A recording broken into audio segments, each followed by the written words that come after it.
We have 5 casters left, but now we need to find the caster. We'll find out next time here on The Caster. Hello, everyone, and welcome in to The Caster Off Air, where you get to see all the behind-the-scenes stuff. And I'm your host, Agro, and today I'm joined by 2 different people. No Hindu man this time around. It's the host, Tom F. Badinger, and one of the contestants, and now a guest caster for us, working with Hand of the Gods and a couple other different things, Gabriella, a.k.a. La Tigress. Folks, what's going on? Hanging out? Yeah. Chilling? Chilling. Having a good time. First of all, we have to open up. Merlot, fan favorite, eliminated. I Sad cry boys. every time. It was, I'm sure Twitch chat's emotional right now. The Bible thumps are probably still happening. What was your reaction, Gabriella, whenever it was Merlot and Rog who got eliminated this week? Yeah, so with Merlot, he was my first partner on the show for the first main challenge. So I think that everyone kind of had a little special bond with the first person that they had to go through that terrifying experience with. So that was definitely sad. And then Rog the Dwarf was just, I love talking to him about his kids. That was probably one of my favorite things because he's an amazing dad. And you know that feeling when you're talking to a parent that just loves their children so much and it just makes you love them even more. So him not being around to have those conversations with and everything kind of was a bummer. Kind of like how I talk about my dog. I was just going to say that, actually. Yeah. Dogs are kitties too. Well, yeah, same exact thing. What's the difference? Tom, talk to me about these guys behind the scenes, because you're a little bit different than the judges. You got to see everything that was happening. You were there all the time. What were these guys like? Yeah, I got to hang out with everybody. A lot of the times the judges didn't want to like hang out because it might if I'm friends with them I'll have a bias. Me, I wasn't judging anybody, so I just kind of said to hell with it. We went out to dinner, we hung out all throughout the days and everything. Met a lot of good people, and when you're talking about like these 20-minute shows, 30-minute shows, sometimes it's hard to like get your personality out there. Not the case for Merlot at all. No. What you saw Merlot on screen is like what you got him behind the scenes. He's the type of guy to be just like, hey, I like you. Do you want to hang out? I want dinner. Want to come? And you're like, You're pretty cool too, man. I'm down. That was surprisingly forward, but yes, that sounds nice. That's who he is. Just a big ball of like emotion and passion, and I think he was a lot of fun. And how about Rog? What was he like? I mean, was it a lot of just talking about his kids, like Gabriella said? A little bit. Rog is definitely like that. He's definitely dad. Right? Yes. Definitely has that dad. But if you've ever hung out like whether it be at like a local gaming store or like someplace that'll have that like older group of nerd, right? Sure. He's the dungeon master. He's been there. He's he talks about like hanging out in the garage in the 80s and like later on throughout the week as we all got a little bit more comfortable with each other, you saw the non-dad side of him, which is still just very much like just a nice, good, wholesome dude, good laughs, like really just a nice guy. He fit in well with the other contestants despite not being in the same age group. Oh, yeah. And I think a lot of us had respect for him because he had that professional background with traditional broadcasting as well. So all of us were kind of like, ooh, I want to hear about this side too. And a lot of it comes down to, in gaming communities, you all game, you bond that way. So in the early stages of the show when we had more downtime and you could kind of just queue up and figure out how things were going on. You got to know people's personalities that way. Sure. And everyone's in close quarters, just in the icebox for a lot of time. So you kind of don't have a choice but to get to know everybody better unless you're like me and you hide in the bathroom listening to music a lot of the time. But in the end, there's such a variance in age from the youngest person to the oldest person on the show that none of it mattered though. Yeah, and again, just piling on the question that you asked her about Rog, it was very much just like, at first it was, he's like the dad, that's day one. And then by the end of day one, day two, all of a sudden it's just like, yeah, but he plays ISIS and he likes this game that I like. He played this on N64 and like all of a sudden it's just like the age thing is just like the game thing. And I think that's really what it came down to. I mean, not just age with Rog, but like all of us, me, contestants, judges, very different people, but we all sort of like met in the middle with being nerds. So it was kind of fun. Here we all are, being nerds on a couch. Pretty So, much. so going back to what you were just saying, though, Gabriella, you spent a lot of time in the bathroom listening to music. Was that just to calm some nerves? So I tend to get in my own head a lot with when it comes to casting or anything, especially this competitive environment. Sure. So I have to go through certain things just to keep myself relaxed. And one of them is I have my playlist that I go to. And the convenience about being the only female is rarely were people in the bathroom. So Sure. it kind of became just my hangout place if I wanted to listen to music and not be judged. I think the joke was that it was just lose yourself on repeat was what all the other contestants and everyone started saying. Because you had your hoodie up and just like your notes and you're just chilling, hoodie up, earpieces in, just like, I'm good. Like, and we're like In all the right. zone. Yeah, just like zoned in. These notes of yours have kind of become a legend. That was, I believe, in the first episode with John Finn. She mentioned your notes. I believe you have a bit of an example for I us? do. So the infamous, I don't know, some say famous, some say infamous. We'll Yeah. see, whatever you feel about them. I had a lot of notes that I prepared, and if you were wondering, I don't actually use them during the casting. I think that was like the biggest question: is does she sit there with the Just cards reading a and novel that she reading, wrote like, herself. Oh yeah, all this stuff. No, it's prep materials that to kind of go through the process and make sure that I have my strategies to go with. So one of the things was for each game. There's a note card for every god in Smite, as you'll Every see. single god. Yep. And what is And on... there's highlighted parts as well. Yeah, I don't know if how. Yeah, oh, it's this over one. there. There yeah, you go. there you go. And it's kind of just notes on each ability, and then not just the stats, but just important things of how they affect the game. So part of it was May I Yeah. take a look? you can, those are, and on the other side, part of it was I have it identified with the picture on the back, so I'm not prompted by Wow, any this words. double-sided. I mean, take a look at this Quick, thing. It's what's got, the scaling on Agni's noxious fumes? Oh, I'm not going to go. it's not very big, but you Yeah. got a picture here, and is this physically glued on? Yeah, I Oh my went back to the kindergarten crafting days with this, and I tried handwriting all of them first because that works better with my memory as a handwriting as opposed to type, and then it took me like hours just to do 10 of them, and I thought, no, that's not going to work. So it was Wow. my prep during, because the prep for the caster lined right up with the end of working on my thesis and finishing up classes for my master's. So like I would be teaching, and then when they would be doing an assignment, I would have my note cards, and then I Just- would just sit back and go and flip through them. And a couple of them would, oh, what are you doing? And we couldn't tell anyone what we were doing. So it's Sure. oh, I'm studying for another class. You Yeah. know, that's what, but that's the Smite ones. And then I have the ones for, all the champions, and Paladins have their own. These are notes on players with when I was watching games. So that's the handwritten stuff. And then this has their Smite tier list. They're all my little tabs tier list. Ooh, we got a Items, tier list. notes, and paladins. Yep, and then just printouts of the cards at the time for Wow, the gods.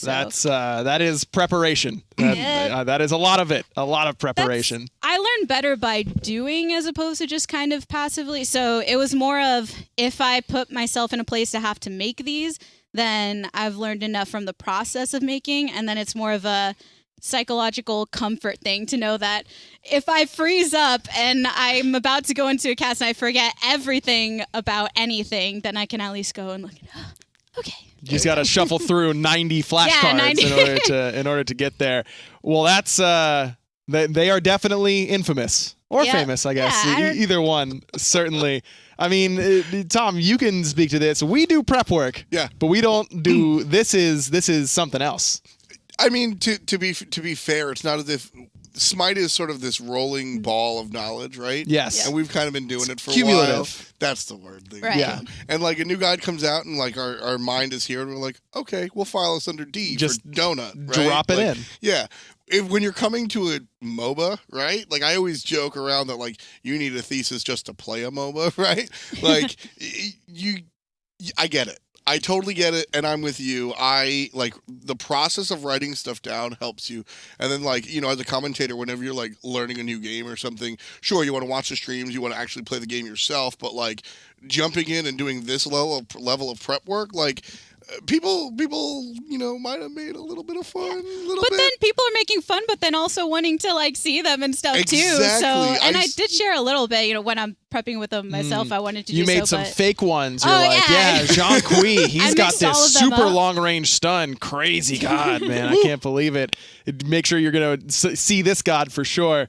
Okay, so let's move on to what actually happened in that episode. You go down to Battle and Brew, you get ready to make a Hand of the Gods deck, and you've got a lot of experience in the trading card game arena, specifically in a trading card game that is a very similar genre. How much do you think that helped you in this challenge? Yeah, so I think going into the challenge, and a lot of people had that pressure knowing that I had the background with card games that, oh yeah, definitely, this is going to be easy for you or whatever. And my thought was, I'm in the same boat, guys. This is a really new game to all of us. I don't know what you're trying to do with me by saying that. But I think in the end, when it comes to a genre of gaming, then there's always going to be certain core components that are necessary for that game to operate functionally.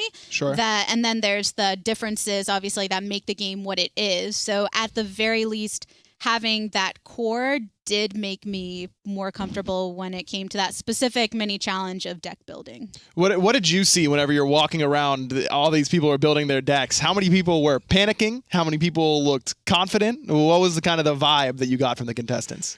Everyone was panicking. Every single person. I mean, Adonis was standing there just like, oh, what's going on? And everybody was kind of sitting there like, oh, I don't really know what I'm doing. I'm just going to put stuff together.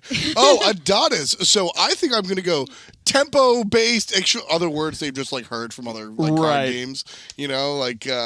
What was it? One of the contestants got me where he was on camera and he was like, I always like to go for a value type build. That's not a thing. You can't have a value. I actually deck. prefer whenever I play trading card games like Hand of the Gods. I like to get as little value as possible. Yeah, I like to lose and do poorly. So those really will go well hand in hand. That was what I do. To be fair, though, commentary is kind of like, buzzwords and stuff. Sure. But, like, it was very funny just watching people panic, and then they panicked, they get their deck, and then Adonis would come over and talk to them, and they'd be like, I'm going to explain my deck. I know exactly what's going on, and here it is. And Adonis would be like, okay. He doesn't know what he's talking about. You can almost see that in Adonis's face. Like, you just like, yes, yeah, you're doing a great job. What are they thinking? Yeah, it was fun. What was that experience like with Adonis standing over you, just being like, tell me your deck? Well, I think the hardest part was before the challenge started, and then he comes up to me with, oh, so I hear you have, experience with card games. I said, No. yeah, No. That might be a thing. He said, so this should be easy for you then. I said, I don't know. He said, oh, you're not confident in your ability? I don't know what you want He's from just me. lawyering you. You feel like you're under interrogation. Yeah, and I thought, no, I'm just gonna do this and hope that it's all right. And then that's why the approach I ended up going for was something that, because this was early access and that means a lot of changes in meta, I thought, okay, I'm not gonna go and try and understand one specific aspect of the meta and dissect that in the short time. I'm going to go for something that is traditionally used when you're attempting to learn about it and kind of go with the basic core mechanics. And that made me feel a little better about it, but he was trying real hard to not show any thought of how if he believed in your deck or not until after, and then that's when he ripped apart or, praised whatever it may be. So the whole time I'm talking about this, but I don't know what he thinks. This is going poorly, somewhere in between. This is going. Yeah, this is happening at some level. It's going on, and I'm going to try and feel better by looking over at FDOT's computer with all the dogs on it, because that's just going to bring the joy to my life. You couldn't wait until you got home, until the challenge was over. So there was like eight, however many contestants there were in that little like pod of computers. There was one seat for me, and I was just sitting Redditing and just chilling on the internet. And at one point, yes, I wound up my feed, and she just leans over and she goes, "That's a good dog." I was like, "Hey, that is a good dog. Excellent, yeah." And then we go on, and I'm just scrolling and found another dog. And she's like, "Yeah, that's a good dog too." But yeah, I was just distracting the contestants the entire time.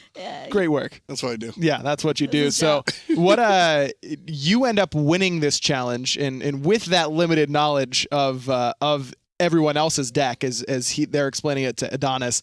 I got to ask you about Finch's, because Finch got eviscerated by Adonis, just immediately like, all right, John, your turn. It's been going well for him so far. He's excited, like that big smile that he has, and your deck was awful. How bad was it? Was it that bad? I don't know if I got to take a look at the complete deck itself. I just kind of heard his explanation. The thing about John Finch is you can't help but love him, and he does everything so enthusiastically, and we're all in our own heads the whole time. So I was just thinking, oh yeah, he's saying things in the right way, and okay, that might have been a little weird, but you know what? I don't know what I'm talking about anyway. You know, none of us do, so it's fine. What if it's me who's wrong and Finch who's right? I think naturally, like I said before, I get in my own head and I'm very, very critical, so that's kind of my response to things of, oh, that's very different than what I had, so I don't know if that's a good thing or a bad thing, and I don't think it sounds right in these parts, but I know he has some experience too with card games, so cause I think a lot of people had basic knowledge when it came to, and they're just trying to kind of muddle together what was working there. I mean, John's thing is that John never sounds unconfident, inconfident. Right. Like, John is just like,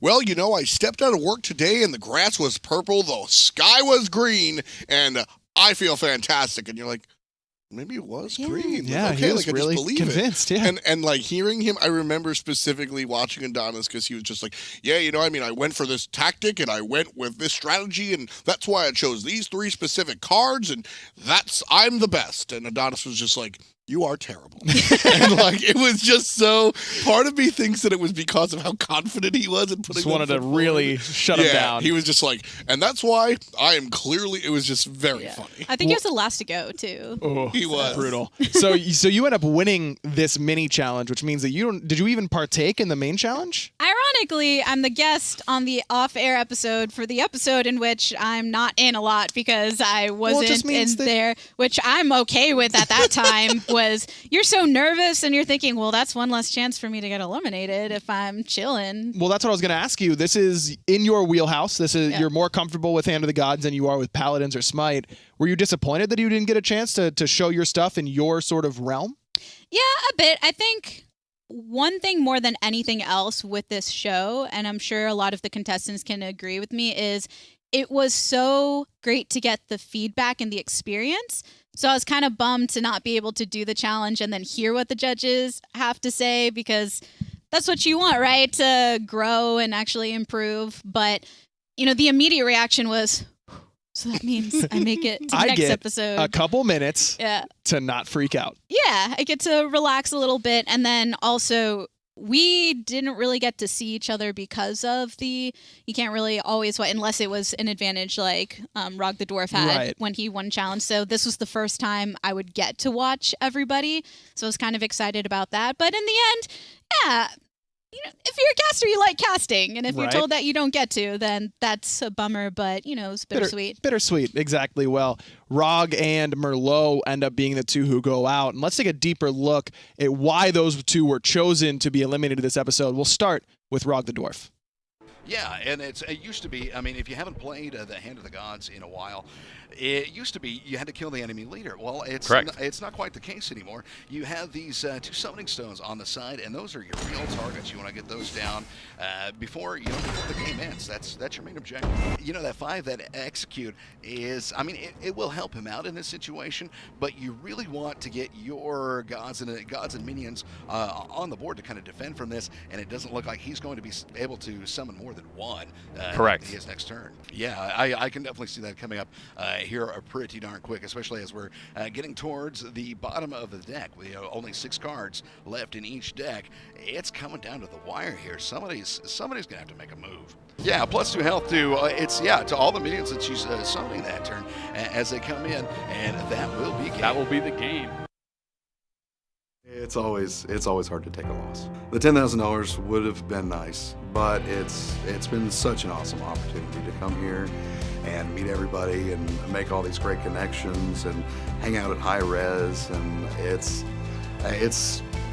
been awesome. Really, it's been an awesome opportunity. It sucks that I'm not going to be on the show anymore, but hey, I'm here in Atlanta. I'm hanging out at my favorite game studio. I really can't complain. The whole experience has been great. Like I said before, I'm here. This is like, for me, this is like a basketball fan getting to hang out with Bob Costas, or a football fan spending the week with John Madden, hanging out, just talking about their favorite games and their favorite players and all that kind of stuff. So it's the whole experience has just been, it's really been amazing. So Rog ends up being eliminated. We saw a clip of him playing playing Smite there. Mm-hmm. Can anyone tell me who the worst Smite player was? Because I really want to know. I don't know if I know. Tom, was it Gabby? It was Gabby, wasn't it? It was absolutely Gabriella. Maybe. Definitely Gabby. It was 100%. But there was. I also avoided playing for that reason, though. Most people, hey, who wants to queue up? And it's, you know what? I'm actually. Oh, lose yourself starting again. I gotta put my headset. I have to. They say paladins. Okay, yeah, I'll queue up for that, and then she did tear it up in paladins. That's. I will give it to you there. Well, just needed a couple more note cards, and then you would have been in it. That was a sick burn. Man, listen, Hindu's not here today. Someone's got to take care of it. It had to be me. Absolutely not. So Rog ends up getting eliminated there. And you were, as you mentioned, that's one of the few opportunities that you got to actually see him cast in. You got to see everyone. What were your impressions after watching his performance with Rabies? I think the judges were spot on in that we all were in love with his golden voice, and Rog the Dwarf. clearly, I would hurt someone for that voice. Yeah, it's amazing, right? It's phenomenal. His radio experience clearly comes on through, and this was a challenge that was particularly hard for everyone in the sense that there were some that had played the game when it was in early access more than others, but everyone was a bit unsure going into it. So I think. Naturally, at least for me, and I think other people would agree, when you're unsure about something, some other habits do come out more, as opposed to if it's a game that you're more confident in. And those things that they're talking about just with the filler aspects and stuff, when seeing it in the other cast, then seeing it there. So I was really happy with everyone that I did see just because it was the first time I got to see them. And the competition's obviously stiff from the beginning, but then now as more people are going on and I naturally think, oh, they did that really well and that and ooh, la la kind of thing. But the judges, they don't hold anything back. No, and that must have been a pretty tough delineate. I mean, all of these, they come out and they're like, oh man, we got to make another choice. This one's going to be difficult. What was it like watching them work? Not necessarily in this particular instance, Tom, but overall in their discussions. It was really interesting watching the judges do the work. So I was never a part of anything, but I was always just like chilling and watching. I was kind of like the fly on the wall. I would go hang out with like all the bazillion contestants hanging out, and then I would hang out here, and it was really fun. Episode 1, 2, right? They were. At no point did the judges ever not take it seriously. Sure. But as the show started, there was sort of an expectation of, what these people were going to be about and et cetera, third. And Hindu came in wearing the savage shirt, like, I'm going to tear everybody down. And then you realize these are like 10 people with real hopes and dreams. Right. And it's not that simple. Not quite that simple. Rog being the first one to go out in this episode. But then came fan favorite Merlot. Let's take a closer look because we don't have that many looks left of Merlot, chat. Ra is very defensive. He's going to pop those heals. Maybe we're going to see some meditation. I don't know. But that Sobek strategy again. Yeah, the Sobek strategy, well, because that Sobek strategy just works. For those of you who don't know. Okay, we have a reset right now. The Cupid is coming up probably for Bologna, and that's an important card. Cupid has the ability to trade 2 for 1 because of his passive. Though, why would you play the Cupid on this board? That's just not it. Right now, a little bit of protection on those Summoning Stones. Sobek is coming up, and Execute is still ready for, eventually maybe some Bologna's top deck, but yeah. Hi, my name is Adriano Milone and I'm from Italy. I'm actually 25 years old. Right now I'm a freelance caster. Esport is my life, so basically I'm casting everything I can in Italy. Ladies and gentlemen, this is the time. This is the time to be alive. Bloods will be shed, tears will fall off, and generally speaking, also dreams will be shattered. in Italy, we're so far behind. It's really impossible to just live off of esports. We don't have the technology, we don't have the cash prizes, we don't have the viewership. Barely we can scrape the bottom of the barrel with 1K viewers, but that's it. And sponsors don't want to really invest on that, you know. So yeah, I hope to make a definite switch on the international side of things and maybe find myself in the USA as a caster. They told me that I can cast in English. I mean, that's a big thing, you know? That's so much confirmation. That's so much power for me. And I'm gonna use that. I got into the top 5. That's like completely amazing. That's like, this just blowing me up right now. I'm just exploding with emotions. The experience has been great so far. Man, just, you know, everybody's great. I learned a bunch of stuff. I'm gonna use this newfound knowledge to just improve my situation and also to set up a pretty high bar in Italy, you know? We're so far behind, and this is all pure, complete esport knowledge from one of the best companies in the world, and I'm just lucky, man. I'm just so pumped up. Are you ready?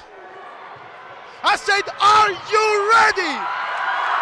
Let's get down for esport!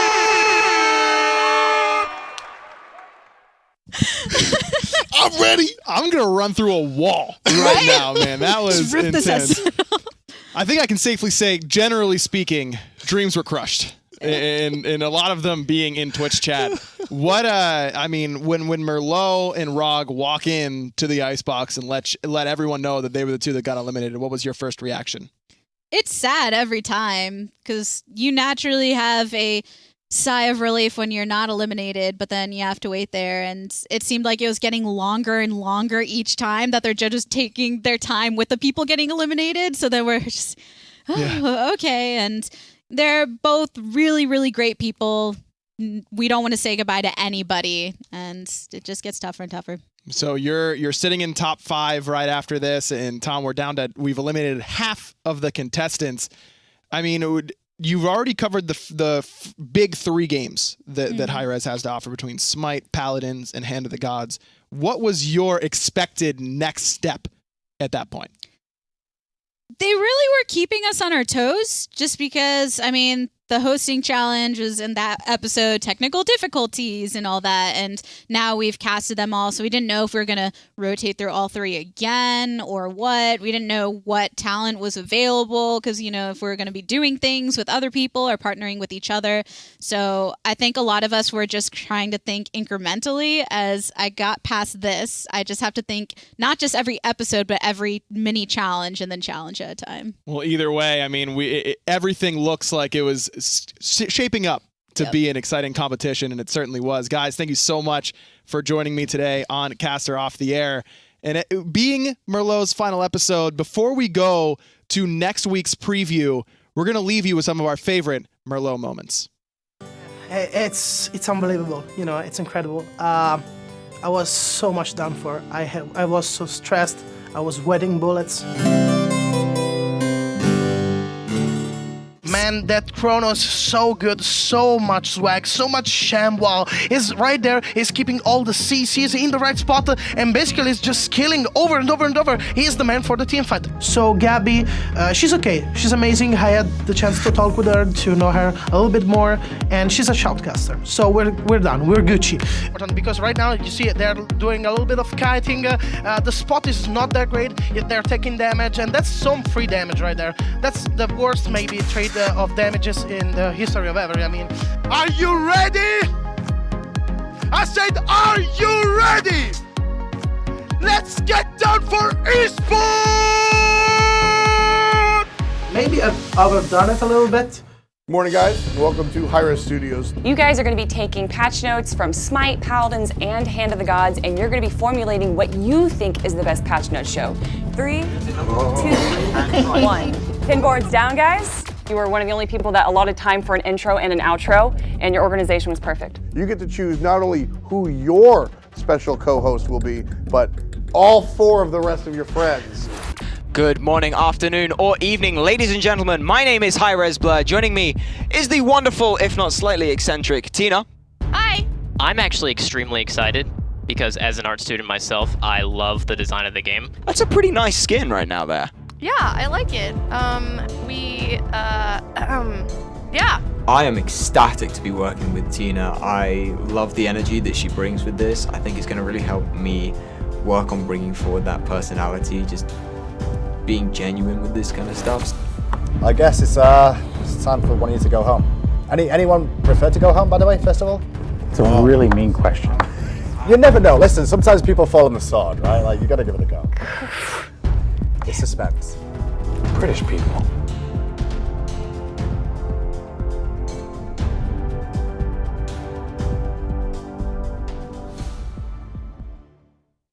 Things don't always go right in live broadcast.